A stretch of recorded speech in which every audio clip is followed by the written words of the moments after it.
Les amis, bonjour. Ravi de vous retrouver pour la paracha de la semaine. Paracha de la semaine, paracha Va'era, deuxième paracha du livre de Shemot, deuxième livre de la Torah. Je vous ai dédié ces quelques paroles de Torah pour la guérison de tous les malades d'Israël, de tous les soldats d'Israël, que Akadosh Baruch Hu, il nous aide pour pouvoir avoir une bonne santé où qu'on soit et que Be'ezrat Hashem, il n'y aura plus de malades très bientôt. Oula Avdil, je vous ai dédié ces quelques paroles de Torah à la mémoire de toutes les personnes tombées ces derniers temps, que Akadosh Baruch Hu venge leur sang et détruise nos ennemis pour pouvoir enfin avoir une Géoula Shlema. Alors dans la paracha de la semaine, il faut savoir que, selon une opinion, les 4 vers du Seder font écho aux 4 langages de la rédemption qui ont été dits au sujet de la libération du peuple d'Israël, d'Égypte. Selon un deuxième avis, les 4 vers font référence aux 4 fois où le mot vers a été employé dans le rêve raconté par le maître et chanson à Yosef. Quel rapport entre les 4 langages et les 4 mots vers de Yosef? La première opinion est compréhensible puisque Pessah et la nuit du Seder sont un rappel de la rédemption du peuple d'Israël et d'Égypte. Et puisque 4 mots ont été rappelés, il est probable que nos sages ont instauré pour cela de boire 4 verres de vin. Mais la deuxième opinion est incompréhensible. Quel rapport avec un rêve? Quel rapport entre le rêve du maître et chanson et la Géoula du peuple d'Israël? Un Égyptien mécréant qui s'occupe à donner du vin à Pharaon, lui nous donne un rêve qui est en rapport avec la Géoula. Alors voyons cela ensemble. Quand Yosef entendit que le maître et chanson décrivait son rêve en disant « Et voici une vigne devant moi », du ciel, il lui a été dévoilé que ce rêve était un rêve prophétique. Car le peuple d'Israël lui-même est appelé une vigne. Comme il est écrit, tu as fait voyager une vigne de l'Égypte. Ça, c'est dans le Télim. Lorsque le maître et chanson ajouta que 3 plants de vigne sortaient, Yosef comprit que grâce à 3 saints bergers qui seront Moshe, Aaron et Myriam, le salut d'Israël aura lieu et qu'il les accompagnerait jusqu'à leur retour en Terre Sainte.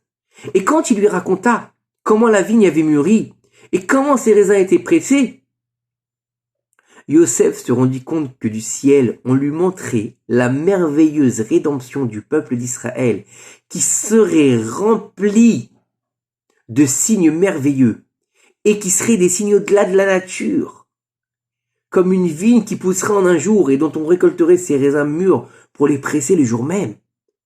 Et parce que le rêve parlait de la libération du peuple d'Israël, alors Yosef Hatzadik, celui qui interprète les rêves, il se précipita pour interpréter son rêve pour le mieux, comme il est écrit 3 jours encore. Et Pharaon te fera libérer et te rétablira dans tes fonctions, et tu mettras sa coupe dans sa main, comme tu le faisais précédemment. Selon ce Midrash, nous comprenons donc qu'il existe un lien étroit entre les rêves du maître et chanson et la rédemption du peuple d'Israël d'Égypte. Et il est donc possible de comprendre la deuxième opinion correctement. Surtout que dans ce Sefer, le fameux Sefer Shemot, c'est le Sefer de la rédemption.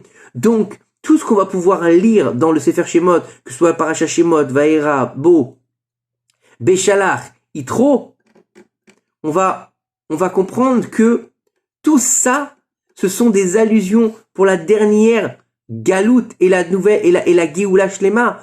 On va pouvoir enfin comprendre que tout ce que le texte qu'on va lire de la Shabbat, d'accord, Ve'ele Shemot ben Israël, et voici les enfants des noms d'Israël, et voilà, Vahi Beshalach Paro et Ta'am, Bo el Paro ki anir bati et libo. C'est quoi tout ça? Vous croyez que quoi? C'est juste une histoire il y a 2000 ans, que c'était une histoire entre Moshe et Pharaon? Non. Tout ça, ce sont des sous-entendus, ce sont des prophéties pour la fin des temps. Aujourd'hui, vous croyez qu'est-ce qu'il va faire à Kadosh Baruch Hu? Il va aller montrer tous ces grands dirigeants qui sont les réincarnations de tous les grands dirigeants qui ont fait du mal au peuple d'Israël. Il va les juger aujourd'hui pour enfin faire venir la Géoula Shlema. Le Megala Mukot ajoute, c'est pourquoi Yosef a dit à ses frères, le meilleur du pays d'Égypte est à vous. En utilisant la technique des valeurs numériques de Hadbash, donc c'est quoi? C'est l'inversement des lettres. Le mot Tov, qui est bon, il devient Nefesh, car la venue en Égypte a eu lieu pour réparer l'âme d'Adam. Et donc il devait y rester 430 ans, qui est la valeur numérique du mot Nefesh, âme. Il faut savoir que l'âme d'Adam n'était pas une simple âme. Elle contenait toutes les âmes à venir tout au long des générations. Par conséquent, quand Adam a péché et a mangé de l'arbre de la connaissance du bien et du mal, Son âme a été endommagée, et avec elle, toutes les âmes qui en dépendaient, et de nombreuses âmes étincelles de sainteté sont tombées dans les profondeurs des clipotes. Les clipotes, c'est l'écorce de l'impureté. La descente du peuple d'Israël en Égypte et le rude esclavage qu'il a enduré devaient corriger l'âme d'Adam entachée par la faute originelle, ainsi que récupérer toutes les âmes étincelles qui étaient tombées. On n'est pas allé pour rien en Égypte. On n'a pas fait un exil en Égypte parce que l'exil était bien, parce qu'il y avait le Nil, parce que c'était joli, parce que c'était la première puissance mondiale. Non, c'est parce qu'on avait un travail à faire là-bas. Et comme on l'a fini ce travail, c'est pour ça qu'on n'a plus jamais le droit d'aller vivre en Égypte en tant que peuple. Et c'est ce que Yosef a dit à ses frères quand il leur a demandé de descendre avec tous les membres de leur famille. Prends ton père, tes frères, et viendra à vous le meilleur de la terre d'Égypte en leur promettant tout le bien de la terre. Yosef a fait allusion aux âmes et aux étincelles saintes qu'ils récupéreront avec eux au moment de la sortie d'Égypte afin de réparer totalement l'âme du premier homme. L'exil, donc, en suivant ce raisonnement, il aurait dû durer 430 ans. Mais Yosef, dont les enfants d'Israël sont considérés comme ses fils, tout comme ils sont les fils de Yaakov Avinu, comme il est écrit, par ton bras tu affranchiras ton peuple, les fils de Yaakov et de Yosef, a tout fait pour Israël jusqu'à ce qu'il réussisse à agir dans les cieux afin de réduire la durée de l'esclavage d'1/5, c'est-à-dire seulement de 86 ans. Yosef Hatzadik, écoutez bien, il a tout fait pour qu'au lieu que l'exil dure 430 ans et que l'asservissement surtout dure 430 ans, il s'est battu pour que l'asservissement dure que 86 ans. Le moment où on a été vraiment esclave, ça a duré que 86 ans. Cela est sous-entendu dans le verset « Vous donnerez 1/5 à Pharaon, et les 4 autres parts vous serviront. » C'est-à-dire que le peuple d'Israël ne sera asservi qu'1/5 du total afin de réparer l'âme d'Adam, et les 4 parties restantes ne seront pas dans l'esclavage. Si on voit bien, la majeure partie de l'esclavage sévère d'Israël en Égypte n'a duré que 86 ans. Le reste, c'était pas de l'esclavage. Le Midrash Seder Olam Rabbah, il nous rapporte là-bas. Yosef mourut, ainsi que tous ses frères, ainsi que toute cette génération. Alors un roi nouveau s'éleva sur l'Égypte, qui n'avait pas connu Yosef, ce qui signifie que tant que l'une des tribus vivait, Pharaon n'a pas décidé de décret. Ce n'est que lorsque la dernière des 5 tribus a quitté ce monde que Pharaon il a commencé à assujettir le peuple d'Israël.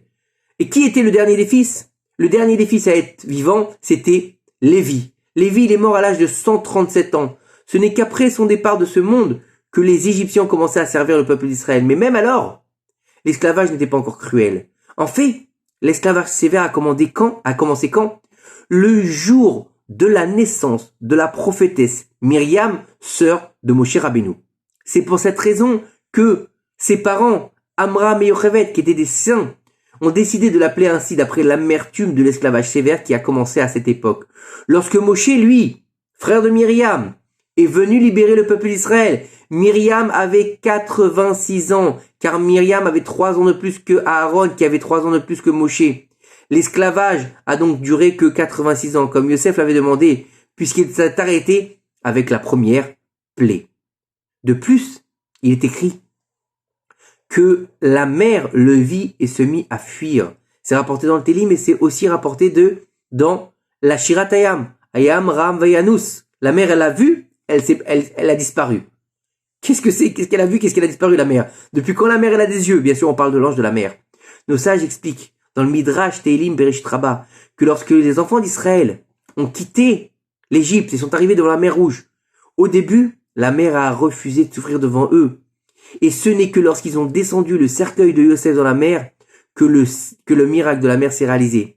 Alors on peut se poser la question, pourquoi la mer s'est-elle ouverte lorsque le cercueil de Yosef s'est chill? Pourquoi est-ce que la mer, elle est partie quand elle a vu Yosef? En fait, pourquoi elle s'est pas ouverte? Parce que la mer savait que le peuple d'Israël devait rester en Égypte 430 ans. Mais elle ne savait pas que Yosef avait agi au ciel pour la raccourcir à 86 ans. Par contre, lorsque le peuple d'Israël est arrivé donc, elle n'a pas voulu s'ouvrir devant lui. Car selon elle, l'exil n'était pas terminé. Donc, vu que le terme n'est pas terminé, il n'y a rien à faire, retourne en Égypte. Mais quand le cercueil de Yosef a été amené devant elle, à ce moment-là, elle a appris que Yosef avait raccourci le temps de l'esclavage, et par respect pour l'immense pouvoir de Yosef, elle s'est enfuie devant lui. Regardez la grandeur des tzadikim. En fait, ce que nous devons apprendre de tout cela, c'est à quel point le pouvoir des justes de vérité à chaque génération est immense. Est-il même possible de comprendre comment Yosef a converti 344 ans de terribles servitudes et d'angoisses dures et amères en buvant 4 verres de vin avec joie? C'est le pouvoir des justes de vérité de transformer la mer en doux, le chagrin en joie et les ténèbres en lumière, puisque les justes de vérité sont si appréciés et aimés devant le Créateur. Par conséquent, écoutez bien, même lorsqu'Hachem édicte un décret, il leur permet de l'annuler. Et non seulement de l'annuler, mais aussi de le transformer en une chose douce. Non seulement un tzaddik de vérité peut annuler un décret, mais il peut aussi le transformer en bonne chose. Par conséquent, heureux celui qui mérite de se lier à un vrai tzaddik, car un tel homme peut annuler tous les décrets, durs et mauvais, et les transformer en une abondance de bénédictions et de succès, de salut, de réconfort, et de le retirer des profondeurs de l'enfer et de le mettre au ciel, mais à condition que cette personne soit vraiment juste. Par conséquent, quiconque a eu le privilège de rencontrer un véritable tzaddik, pas un baba là, au Rome là, c'est faiseur de miracles, un vrai tzaddik. Il est écrit une doctrine de vérité dans sa bouche, aucune iniquité ne s'est trouvée sur ses lèvres. C'est dans Malachi. Il est nécessaire de savoir que le Yetzer Hara fait de grands efforts pour séparer le lien d'amour entre les disciples et leur saint rabbin. Car le mal sait très bien que la réussite des disciples, à la fois matérielle et spirituellement, tant dans ce monde que dans l'autre, dépend de leur saint rabbi. Et il fait tout son possible pour détruire l'amour entre eux. Donc, quiconque s'annulera envers le tzaddik de vérité verra que lui et sa famille ne manqueront de rien et seront remplis du bon, aussi bien du point de vue matériel que spirituel. Pourquoi? Parce que le tzaddik, c'est un conduit d'abondance. Comme on l'avait vu dans la parashat Shemot, le vav achibour, le lien entre le tzaddik et l'homme. Donc comprendre par ces quelques paroles que Be'ezrat Hashem Yitbarach, celui qui se lie avec le tzaddik, il sera aidé pour dépasser les problèmes matériels, les problèmes spirituels, venir voir la Géoula, et que Be'ezrat Hashem, il sera sauvé du Gehinam. Be'ezrat Hashem, je vous invite à partager ce cours, je vous invite à éclairer les gens autour de vous avec ces quelques paroles de Torah. Partagez un maximum. Plus on va partager de Torah, plus on va rapprocher l'avènement du Mashiach B'Mara B'Yaminu. Amen. Shabbat, Shalom, on me voir à très bientôt.